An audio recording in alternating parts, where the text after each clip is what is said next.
This is Brian Drummond here, the OG voice of Vegeta from Dragon Ball Z, and you're watching Anime Secrets. It's over 9,000! Alright guys, you ready for the One Piece panel? One Piece? Alright. My name's Daniel from the Legacy of Nerd. We're gonna go ahead and start bringing up the cast. If I can get a round of applause when we're announcing them, please. Our first one, we got R. Bruce Elliott. Thank you for joining us. We got Gabe Kunda. We got David Sobolov. We got Daniel Baugh. And then we got John Gremillion. Welcome guys, welcome guys. Guys, scoot in. Wherever you want. Okay, really good. So, how are you guys enjoying the weekend? I got a lot of One Piece fans here this weekend. Oh yeah, it's been So great. far so good, yeah. Yeah. So, I think One Piece? What's that? What? I don't know, man. I think you have to start every One Piece panel with this joke. Is when is Luffy going to find the darn One Piece? When is he going to find it? At the end. And the end, duh. And there's a lot of theories about it, but I heard my favorite theory was that it's going to be like a case. He's going to open it. It's going to be a red button in there. He's going to go, "What's that?" Hits the button, and the whole series starts all over again. I was like, "No, don't." That's my theory. So it's Groundhog Day? Yeah, all over again. Interesting. Who knows what the One Piece is? I don't know. Is it happiness? It's not. Somebody's going to get I don't think mad. it's money. Somebody's going to get ticked off. I don't think it's money. Because we're never going to know. I know, but I'm not telling. Okay. I'm with him. Okay. Did you know there is one person that knew what the One Piece was, No. other than the creator of the show? There was a Make-A-Wish situation where No. a child was What? it was revealed to a child. Come on. Seriously? Oh, that's No awesome. kidding. Yeah. That is awesome. Oda took care of that? Wow. I love Oda. Speaking of fan theories, what fan theories have you guys heard? You said yours, but what other fan theories you heard about being the One Piece? Because that's funny though. My thing is like, the whole Dallas, like, wake up, it was all a dream. That'd be funny too, but. No, don't like that. Don't do that. Fan theory. Well, I know about my character, Kaido. He fell into some lava. He's a dragon, he'll be fine. That's kind of the theory. We don't know for sure. Okay. I think he's coming back. I'm jealous. I haven't had any fan theories up for me. No. I don't know. I mean, all I heard is that the creator has said it's a real thing. It is something real. It's a thing. Not just something in the ether, or it's like a dream, or it's like a concept or an idea. It's something real. And no I matter- sort of like the idea of pressing the Yeah, button. Yeah, I dig Actually- that too. I mean, I don't want the series to end, frankly, but what did Oda say 5 years ago? It was going to end in 5 years, and then here we are. If we don't end it soon, I'm going to be fighting Zoro in my final. I'm going to be like on a wheelchair. Zoro, come here, stay still. Meh. Throw a knife at him. Get off my lawn, Zoro. That's what's going to happen with me. Okay, my theory of the One Piece is it is an IOU. Because they said that Whitebeard, when he found it, was laughing. Not Whitebeard, Goldie Roger. And he named the island Laugh Island or something. So I got a feeling it's a big room and you walk in and there's just a piece of paper that says IOU One Piece. Cute. All right. Well, one question I got from one of my friends, and it was a really big question he wanted me to ask with you guys, is was there anything that you guys ad-libbed that made it into the show? No, I don't think so. I had to follow. Mihawk doesn't show up except every couple of years. Just go, "Hi, I'm a badass. Goodbye." That's all he ever does. And so, no, I've never ad-libbed a line from the show. I ad-libbed one word. It had to go all the way back to Japan for approval. Kaido sends out a blast breath. Luffy's strong enough now in Gear 5 to pick it up and throw it back at him. And in the original Japanese, there was nothing. Kaido was just standing there with like his mouth open. And it was the Looney Tunes episode, so I said, "Can I just do Looney Tunes?" And I said, "Mommy." Yeah. But there was a lot of reaction to that word. It's funny. Yeah, I have not ad-libbed any words, but definitely heard Queen's ad-libs all over the Zoomin' song and stuff like that. I'm like, man, he gets to have some fun. But for me, I stick to the page. I like the page. It's kind of hard when there's flaps, you know. You kind of. No, never ad-libbed for Whitebeard. Never. I didn't do an ad lib, but I did, and this was from the director, when we were recording the One Piece Red movie, and Jimbei was dressed as Fat Elvis. The director at the time, just after I had recorded the line, he said, just for fun, could you do the line as Jimbei doing Elvis? And the line was Shark Brick Fist, so I was like, Shark Brick Fist, you know, as best I could, and we all laughed about it. And then I'm watching the movie with my wife in the theater, and sure enough, they put that in, and I had no idea that they were going to do that. It's the best. And speaking of, you know, coming up with character voices and stuff like that, you know, I know there's probably a good direction where they kind of where they want you to be, but how do you like come up with a process and like this is where we're gonna go with that?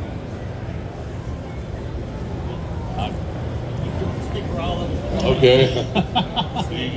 Say again? I was just gonna say, like, getting to seeing your character, and I don't know that they have an idea of what your characters want to sound like, but when you are actually creating the voice yourself, how do you get there?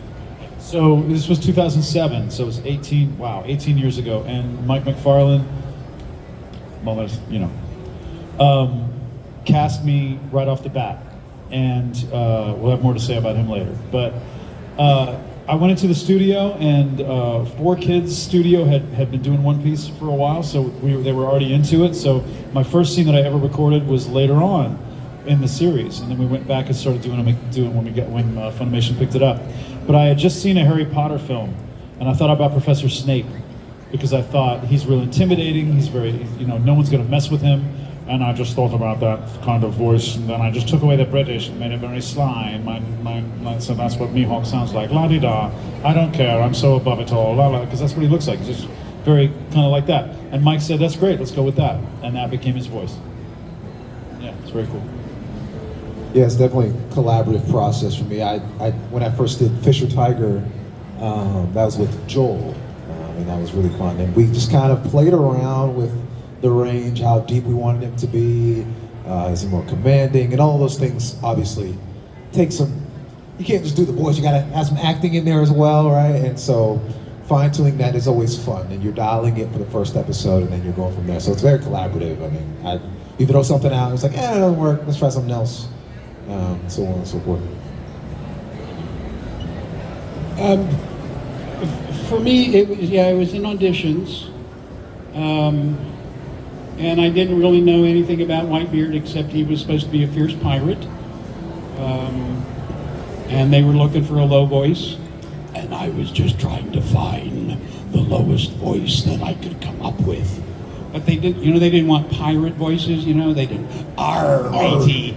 Which is what I was inclined to do, and I'm all ready. No, we don't want that. Oh, well, great. Thanks a lot.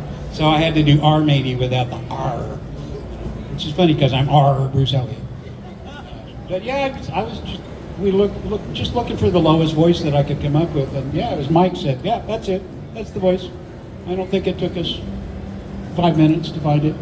Yeah, something like that. I started by trying to pay an homage to the Japanese actor who played Kaido. The laugh was similar to his on purpose. Also, I don't think of it as a laugh. It's really an expression of whatever's going through that day or how he's reacting to a scene. But you mentioned R earlier. R. That's the pirate's alphabet. R, R, R, R, R, R, R. Well, with Jimbei, Joel McDonald was the one who started getting me with the character. And he just said, you know, he's a big warlord, he's kind of gruff. And then first thing I thought of was McGruff the crime dog. If you're familiar, all you younger people have to Google it. Yeah, there was a public service spots on TV that there was take a bite out of crime. So it was basically McGruff the crime dog. And it just went a little bit deeper with it. Yeah, here's a little bit of a character-specific question. Now, there's a big fan theory that Dracule is Zoro's dad, father. What do you think about that? Is that a direction you'd like to see again? I'm not into that. I'm not digging that. I like the. I mean, it's interesting. I like the. I don't know where these people come up with these theories.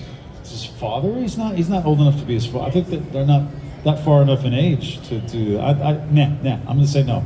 But the one thing people ask me the most about is what is the final battle going to be like between them, and of course I don't know. But I think there's only one way to do it as far as I'm concerned. I hope that Oda goes with this, is that Mihawk is respectful enough of Zoro and his talent and what he can do, and admiring of his moral code and his courage, that he said, you know, I'm gonna actually train you to surpass me, which is pretty odd. But I think that what will happen, I hope what happens, is that Zoro treats him the same way as in the original battle. That he does surpass him because that's his destiny. I think that's bound to happen. He's got to be better than him. He'll have a moment where he could take him out, but instead he just marks him the same way, out of respect, and they call it a draw. Like, peace out, truce. I think that's the best way to do it. I hope that's what happens. But yeah. Yeah, master and apprentice, man. Now, one for Whitebeard. What do you think his relationship with Ace is like? What do you think his relationship with Ace is like? Well, Whitebeard's crew are all of them are his sons, and Ace is kind of a problem child, I guess. But in some ways, I think that makes Whitebeard love him even more.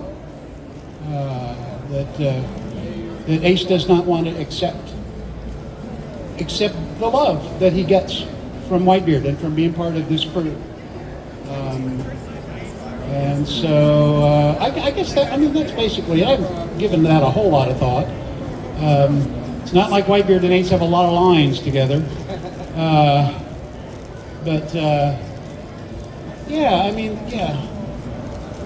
Yeah, that's it.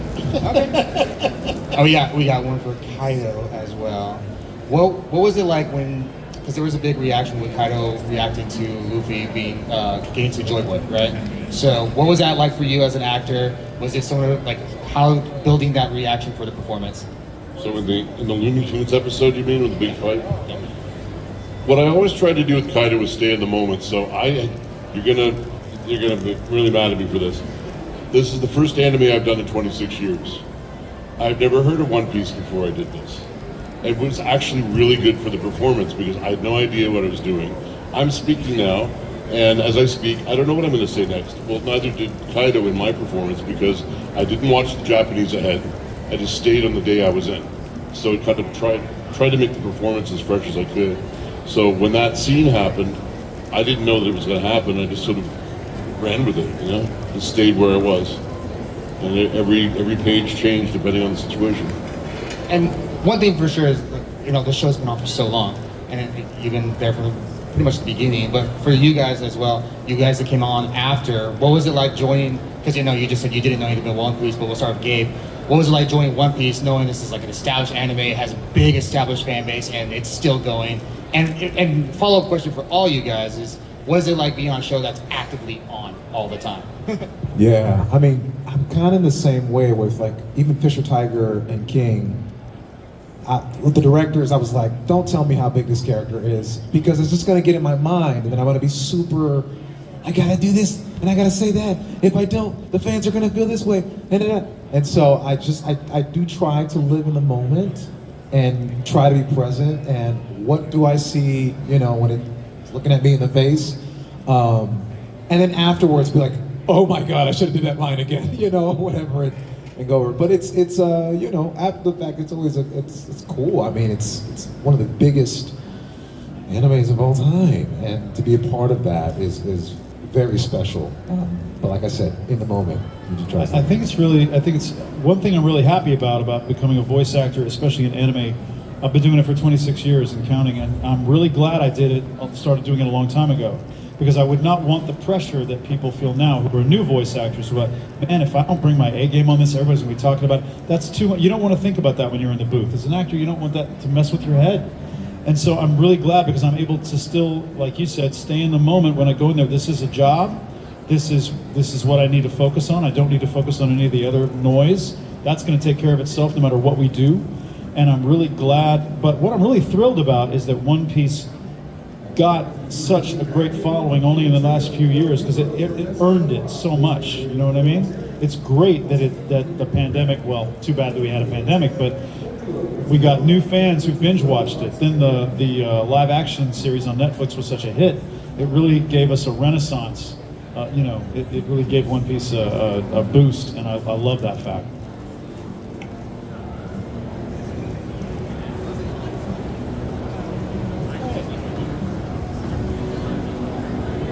Well, so when I started, so how many episodes had they got in? When Funimation got the show, how many episodes had there been by that time? You guys probably know, how many 4Kids episodes were there? 100 plus. When Funimation started with it? About 100. Something like that, yeah.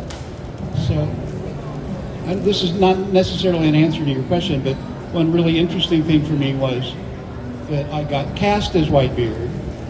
I was thrilled. I did an episode not too long after that. There's a very brief appearance of Whitebeard with Shanks in one of the early episodes, and then Whitebeard. I didn't do any more Whitebeard for 5 years because the Marine Fort arc does not happen until several hundred episodes later. Nobody told me that for the longest time. You know, I'd go into Funimation and because I didn't always know what I was doing when I came in. I get a call from my agent, they need you at Funimation on Thursday, are you available? I go, yeah. So I wouldn't know what I was doing until I got there. And I was working on other shows too, so I go in and I go, well, we doing Whitebeard today? Well, no, not today, Bruce, not today. It was literally weeks and weeks and weeks before somebody finally said, yeah, it's probably going to be about 5 years. It's like, what? Really? So what was cool about that is I got consolation roles, right? I've actually played something like 7 roles in One Piece. Who knew that? Nobody knows that. It's not very common at all. So I wound up playing, I played a tribal chieftain, and I played a doctor, and I played a medic, and I did a couple of other things. I've done one role since Whitebeard, which is the little Gancho, the king of the Tontada tribe. Remember the Tontadas, the little people? I was the king of the Tontada tribe, the weird-looking guy with the sunglasses. So I've played more roles in One Piece than anything else I've ever done by far. I've done a couple of roles in other shows, and nobody knows that, right? It's like it's a big secret.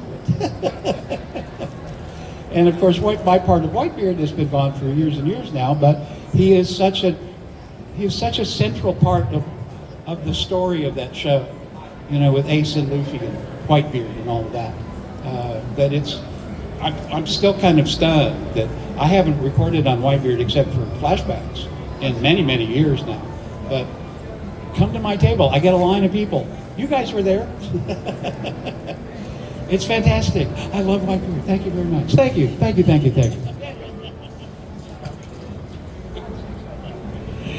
Well, I was hired on in episode 430, and I had no idea how big One Piece was. And I quickly learned when I started getting emails from fans before my name was even released, which was really crazy. I still haven't wrapped my head around it. The whole One Piece universe is incredible. I'm very blessed to have it. It has been life-changing, to say the least. But yeah, it's a little bit like we all got to put our mark on it, and it's a little bit like being a little bit eternal. We'll always have that out there. We might pass away, but there'll always be our voice out there, and people will watch it. So that's kind of cool. That is awesome. Now you, John, you had brought up the live action series. I don't know if anybody's seen it on the panel. Okay, so obviously, you know, we saw Dracule in season 1. What were your thoughts, and what were all y'all's thoughts on first season? You know, I'm real skeptical, as a lot of people are, about live action adaptations of anime. You know, it's like, I've got this in my head about this character. Wait, no, that's not exactly matching my. You give it a chance, and I gave it a chance for a while, and I loved it. I thought they nailed it. I thought for a live action to be that close to the anime in terms of the vibe and the feel and the production design and the way, I thought they did a fantastic job. And I was lucky enough to meet Stephen John Ward, who plays Mihawk. We've done a couple of conventions together, and I'm not blowing smoke. He's one of the nicest guys I've ever met. His family's awesome. He gives his money to animal charities. He's like the coolest dude I've ever met. And when I met him, he said, "Oh man, I'm nerding out." I said, "You're nerding out," and we just became great buddies. And we did some, videos together and stuff like that. So no, I'm thrilled with what they did with the live action. I can't wait to see season 2. I'm not just saying that; it's a fantastic show. Yeah, I binged it, and then I watched it again. So I binged it twice. I think it's an incredible show. I'm looking forward to season 2. I'm hoping that the anime fans can be pretty harsh, and I think everyone was pleasantly surprised with season 1. I hope that season 2 doesn't, I hope they don't build it up in their mind so much that no matter what they do, they don't like it. So I'm hoping that it has another good, successful season. I want them to get to Fisher Tiger. And by the way, Fisher Tiger, Jimbei. If there wasn't a Fisher Tiger, there'd have never been a Jimbei. So thank you, Fisher Tiger. But yeah. Oh, that would be, and then, you get to those parts and you're like, who would they get to play my character on the, screen? And so you just hope that the casting does right by us as well. I'm going to put this out there into the ether. I'm just going to say, I think it would be so much fun if Netflix eventually said, let's secretly Easter egg cameo cast the voice actors somewhere and spot them, see if you can spot them. That. Or people would go nuts. I think they'd love it. Yeah, get us on set and have us play like this little bitty character that somebody's like, boom, get out of here. No! That'd be awesome. Nice love letter. I would love it. Maybe they'll CGI Kaido. Yeah. He'll be computer generated. We'll see. That's right. That'd be cool. Anybody else in the live action? David? No? Okay, that's good. All right. Real quick, do we have any fans in the audience that want to ask a question? Okay, yeah, come down this way and we'll get you a question.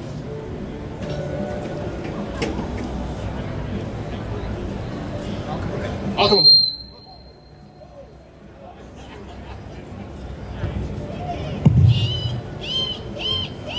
That's my fault. Okay. All right, so what's your name? What's your question? My name is Finn, and I have a question for Kaido. If you won against Sun God Nika, what would you do after? I think we talked about this earlier, you and I. I didn't quite hear you, but even if I had heard him, I probably wouldn't know because you know way more about this show than I do. I promise you. I only know what Kaido did in the moments he did them, and I wish I knew more. I should educate myself better about the show. I'm sorry. Your name and question. Hi, my name is Devin. So each of you voiced some of the strongest pirates in all One Piece, One Piece canon. But I have to ask, who do you think would win in an all-out death battle? Who would win in an all-out? Say that again, please. Since you guys voiced, the strongest pirates in all One Piece, which of you think your characters would win, a death battle? Whitebeard. Whitebeard, is there any question? Really, seriously, come on. Kaido. Oh, yeah? King. All right, let's have it out there, Dave. All right, come on. We'll arm wrestle right here. Hey. What's your name and question? My name's Nathaniel, and I was wondering, funny behind the scenes stories when voice acting in One Piece? Funny behind the scenes. I mean, I fainted in the booth, screaming at Sobolov. Did you faint in the booth? I did. No way. I did. Well, I didn't knock myself out, but I fainted on the chair. And I was like, when I was a kid and I was like, I want to be in Dragon Ball Z one day, I've always wanted that to be the thing. And I was like, hey, I almost fainted in One Piece. Let's go. I actually talked about it when we did our panel and Comic-Con. Forgot about that. But anyway, yeah, that was a big fight scene, and I think that deserved a little bit of some fainting. But yeah, that's a funny thing in the booth. When I started out as Kaido, it was the fall of 22. I got COVID December 1st of 22, and they were very behind, and they needed me to keep recording. And I live in Los Angeles. I've done this entire show from a closet in my apartment. I've never set foot into Crunchyroll, never seen the building. So I did 8 episodes of One Piece when I had COVID, and I have no memory of doing them. Apparently they were pretty good, or they would have had me redo them, so I guess I was okay. Because I mean, when you have COVID and 103 fever, you can still go.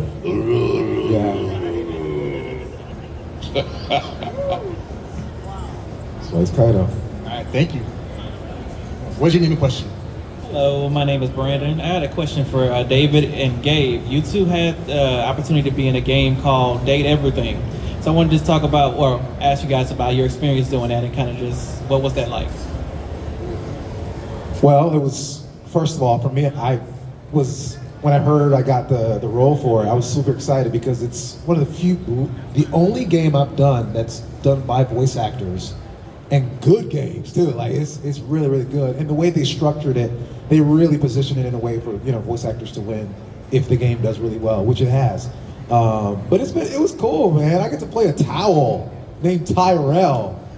How about that?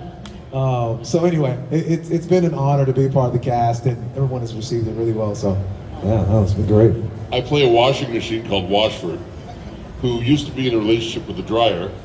If you talk to the dryer first, Washford won't talk to you because he's jealous. It's really fun. It's super weird and fun. So yeah, I was involved in the development of the game. When they first started out, they do something called a vertical slice while they're trying to raise money to make the game. And Washford existed back then, and they brought me in for that 7 or 8, 9 years ago, before the pandemic. What's the name of it? What's the game? Date Everything. I have to check it out. What's your name? What's your question? Hi, my name's Kevin. I have a question for you, just kind of generally as voice actors, but can't be specific to One Piece. What's maybe like the strangest bit of direction you've ever gotten in the booth, like when they're trying to motivate you for your character or for a scene, just something that stands out in your memory? We could be here all day, man. This was not in an anime. But I love telling this story because this was for a commercial. It was for like a 1-800 number, call this number, get this album by Sarah Brightman, right? Sarah Brightman is a soprano for Phantom of the Opera. And she put an album out, and I'm in Houston, I've got a woman in New York in one ear, and I've got the music in the other ear, and it's over the internet. And she said, John, that's great, but forgive me because I speak in metaphors, but here's what I want you to do. What I'm thinking when I'm listening to this music is, what kind of wine would I be drinking listening to this music? I'm thinking like a full-bodied Merlot. I'm not making this up, that's what she said. I look at the engineer and I'm like, and I'm like, I said, let me see, and I almost said, do you want a turning leaf Merlot or Behringer? What kind of, but I went, let me see if I understand what you're saying. Do you just want me to sound more smooth? I said, okay. Do you want me to so I'm in a bathtub, I've got a glass of wine looking at the sunset. Oh yeah, give me sunset. So I just went, all she wanted was for me to sound stoned. So the whole, if you see the commercial, it's just 1-800 number, Sarah Brightman, it's comparable soprano voice. That's all I did. And she loved it. That's all she wanted me to do. She just didn't know how to say, can you just be a stoner for me? That's all I want. That was the best piece of, I'll never forget that. So stupid. I think you might have been asking about One Piece, but we're going to probably just talk about our whole careers here. There was a video game once where I had to do a French accent on one character and a German accent on another character. And there was screaming. And efforts and stuff. They wanted the efforts in French and German to be differentiated, so the screaming in German sounded German and the screaming in French sounded French. And I was pretty new at this thing. I had no idea how to do that. So I just kind of did the same thing, and they were okay with it. I mean, there's so many, but I think one of the ones that just always kills me is like, maybe it's like a phrase. Ba-da-ba-ba-ba, I'm loving it, right? They make you do it 100 different ways just for them at the end of the session. We'll just go with the first take. The first two had what we wanted. Why did you have me in here for 3 hours? They have, several chefs in the kitchen, maybe 8, 9 people, and client and all that kind of stuff. And sometimes they're like, we want to get our money's worth, and we just want to kind of ring them around just for us to go with the first few takes. It happens all the time. Or one strange take they had me do is say, hey, imagine yourself in a wife beater. Now say this line. I'm like, what? What? Yes, that happens, man. I had an audition once for a film. I was playing an accountant, and the guy yelled at me. He said, "You sound too much like an accountant." Well, great. Do I get the part? I didn't understand that at all. What about you guys? Anything you can think of? Weird direction?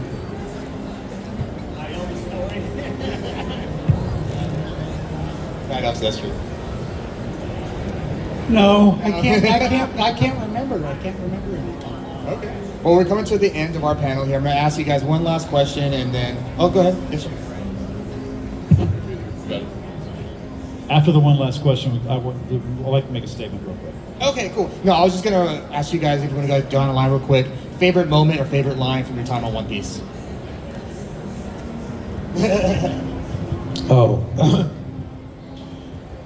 You are biologically incapable of defeating me! Ooh, baby. That's a Zoro. That's what's legendary. up. All right. Mine pretty much is always Luffy, and that can be followed by "Get down from there! Come over here! Quit eating meat!" Take a bite out of crime. The whole last episode that Whitebeard is in of the Marineford arc, where it gets really, really serious and tragic and moving, and he gets down to it, and it tells his sons how much he loves them, and he sacrifices himself for them. That's so rare in anime that you get to really get into these really, really human emotions and expressions of sorrow and grief and appreciation. All of these, it is the genius of Oda. All these things that go through Whitebeard's mind as he's dying, essentially, as he's in the process of being killed. It was just amazing writing, and it's really amazing scenes. Yeah, that's it for me. That's very emotional, this next part. John's going to talk about something. We have a very dear friend named Mike McFarlane. He cast me. He was my first director. I think he was involved with many of you. John has a few words to say about what's going on with Mike. Yeah, voice of Buggy the Clown, and director of many, and scriptwriter of many things. We all know him from Funimation. So Mike cast me as Mihawk. He gave me my first break at Funimation. I auditioned for him over the phone in 2004 and gave me a lead role in something. We owe him a lot. He's one of the greatest guys, and we're not just saying that. Anybody who's ever met Mike McFarlane and knows him knows that he is one of the sweetest guys around. He's got more integrity in his little pinky than some people I know. That's no joke, and he's going through a serious health issue right now. He just made this public, but he went in for thought it was an ear infection, ended up having a tennis ball sized brain tumor, and they had an emergency surgery. It was called a glioblastoma, which is one of the most aggressive forms of brain cancer out there. The prognosis is usually not very good. He's really fighting very hard every day, and we have on our tables some more information about it if you want to know, and a little something you can scan for a GoFundMe that's been set up in his name with permission of himself and his family. So please, if you can donate to that, anything will help. Anything will help. Please consider doing that. Thanks very much for that. They can find the GoFundMe on your socials. You should be able to, yes. Okay, yes. cool. And if you look up GoFundMe, look up Mike McFarlane, it'll be right there too. But we've got them on our tables as well. Okay, so if you guys, after we're done here, they're all you're on the back wall, right? Yeah, we're on the back wall over there. Yes. They should go over there, say hi. Yeah, please come see us. Talk One Piece, talk their careers. But guys, I want to thank you so much for being here today. Thank you for having me. You guys are legendary. Everybody can please give them a round of applause. Thank you guys for being here. Thank you so much. Thank you.